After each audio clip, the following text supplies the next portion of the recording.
We anchor our sanity to the belief that time is a linear progression, a reliable river that flows in one direction, carrying us away from our past and toward an uncertain future.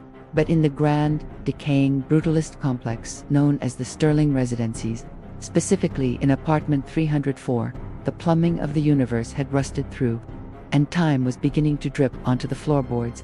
The new tenant, a man named Elias who sought solitude after a messy divorce, initially loved the apartment for its silence, unaware that the quiet was not a lack of noise, but a suspension of reality. The anomaly was confined strictly to the second bedroom, a small, windowless space that the landlord had vaguely described as a storage unit. Though it was strangely devoid of dust or cobwebs, it started with a sensation of vertigo, a feeling that the air in that room was thicker, more viscous, as if walking through it required a physical effort against an invisible current. Elias would step across the threshold and check his watch, noticing that while the seconds ticked by rhythmically in the hallway, the hands on his wrist would shudder and stop the moment he entered the room. The first visual manifestation was subtle. He saw a coffee mug shattering on the floor, the ceramic shards exploding outward in a chaotic dance. Yet the floor was empty, and his own mug was safely in his hand. He blinked, and the vision vanished, leaving him to wonder if the stress of his new life was causing micro-hallucinations, or if his brain was misfiring under the fluorescent lights. But 3 hours later, as he moved a box of books, his elbow clipped his mug, sending it crashing to the exact spot he had stared at earlier, the shards arranging themselves in the precise pattern he had already witnessed.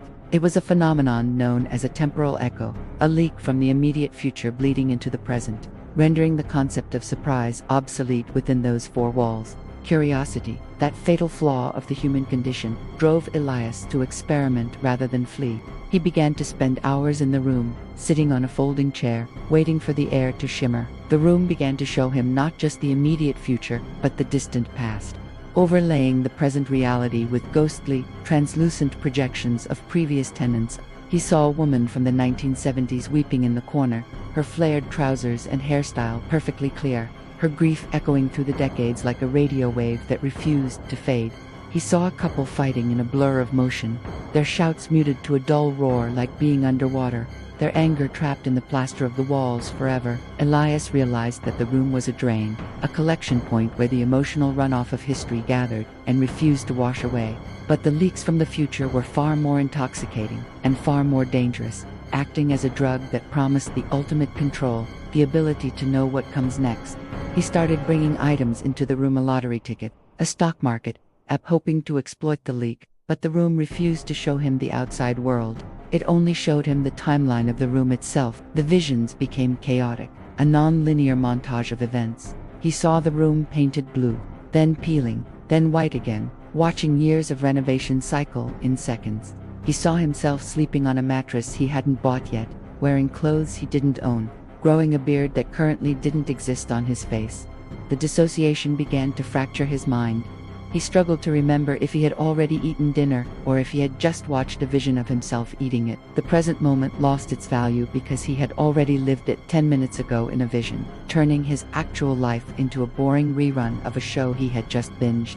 Then, the atmosphere in the room shifted from passive observation to something darker, heavy with a sense of impending finality, like the drop in pressure before a tornado. The visions stopped jumping around the timeline and began to focus on a single, fixed point in the near future, repeating the same scene over and over with increasing clarity. Elias watched, paralyzed with dread, as a phantom version of himself crawled across the floor of the room, gasping for air, clutching his chest in agony. The future Elias looked terrified, his eyes fixed on something in the corner of the room that the present Elias could not yet see. He tried to convince himself that this was a metaphor, a manifestation of his anxiety. But the details were too specific. The torn shirt, the specific time on the digital clock in the background, the way the light fell. He decided to seal the room, to lock the door and never enter it again, believing that if he removed himself from the equation, the variable of his death would change. But the leak was not contained by physical doors. The time distortion began to seep under the frame, warping the hallway, aging the wood of the floorboards in rapid acceleration. The apartment itself seemed to be rotting and regenerating in a pulse-like rhythm, forcing him to realize that he couldn't hide from a future that had already been written. Driven by a morbid compulsion to understand the context of his demise, he broke his own rule and re-entered the room, armed with a flashlight and a heart full of terror. The room was cold, absolute zero, and the silence was so profound it was deafening. Stripping away the ambient noise of the city outside, the vision appeared immediately, high definition and visceral. Future Elias was on the floor again, dying, but this time, present Elias walked closer to inspect the scene. He watched his future self coughing, reaching out a hand as if begging for help, his eyes locking directly onto where present Elias was standing. A horrifying thought occurred to him. Perhaps the future version wasn't looking at a ghost. Perhaps he was looking at him, the observer, pleading for an intervention that couldn't happen. Elias tried to speak to the vision, shouting what happened. Who did this to you? But the timeline was a one-way mirror, allowing him to watch but not to touch. He noticed the digital clock in the vision read 11:55 p.m., and with a jolt of adrenaline, he checked his own watch. It was 11:45 p.m. 10 minutes remained between his existence as a spectator and his existence as the victim. A 10-minute countdown to an event he had no way of preventing. Panic set in, feral and raw. He turned to run, to flee the apartment, to get as far away from room 304 as possible before the clock struck. He sprinted to the front door, grabbing the handle, but it wouldn't turn. The metal was fused, rusted shut, as if it hadn't been opened in 50 years. The time leak had accelerated the decay of the exit, sealing him inside the tomb of his own apartment, trapping him in the inevitable loop. He grabbed a heavy chair and smashed it against the window, but the glass didn't break. It merely rippled like a pond, disturbed by a stone, bending time rather than shattering matter. 11:50 p.m. 5 minutes left.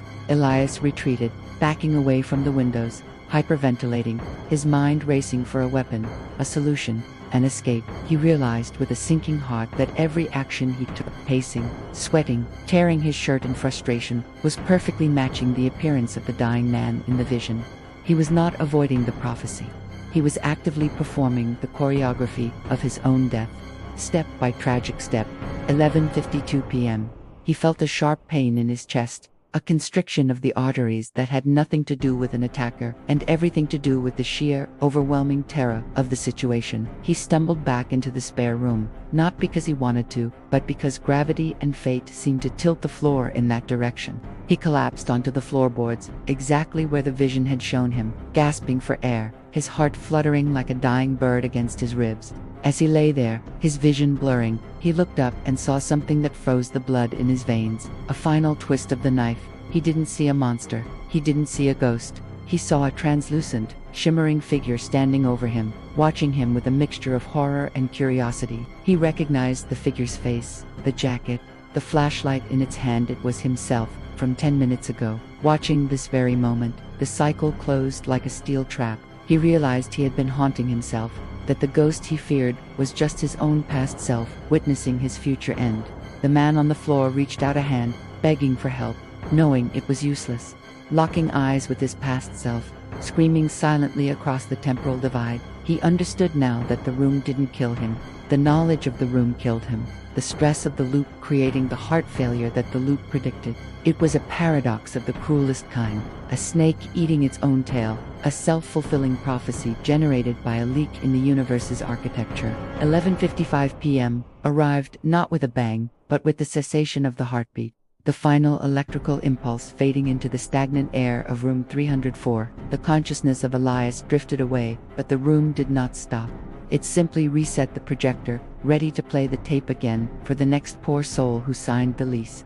In the hallway, the clock finally ticked forward to 11:56, indifferent to the tragedy that had just folded onto itself behind the closed door. The apartment sat quiet, waiting, a spiderweb made of seconds and minutes, catching flies not with silk, but with the crushing weight of inevitability. We like to think that knowing the future would save us, that foresight is a gift that allows us to change our destiny. But in room 304, the truth is laid bare.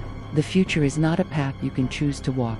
It is a train coming down the tracks, and you are tied to the rails. So, if you ever find yourself in a room where the air feels thick and the clocks refuse to tick, do not wait to see what happens next. Do not look for the leak, do not try to peer through the veil of time, and certainly do not look for your own face in the shadows. Because the only thing worse than not knowing when you will die is watching it happen and realizing you are already late for your own funeral. Time is a mercy only when it is blind. Once it opens its eyes, it demands a witness, and it never, ever leaves survivors.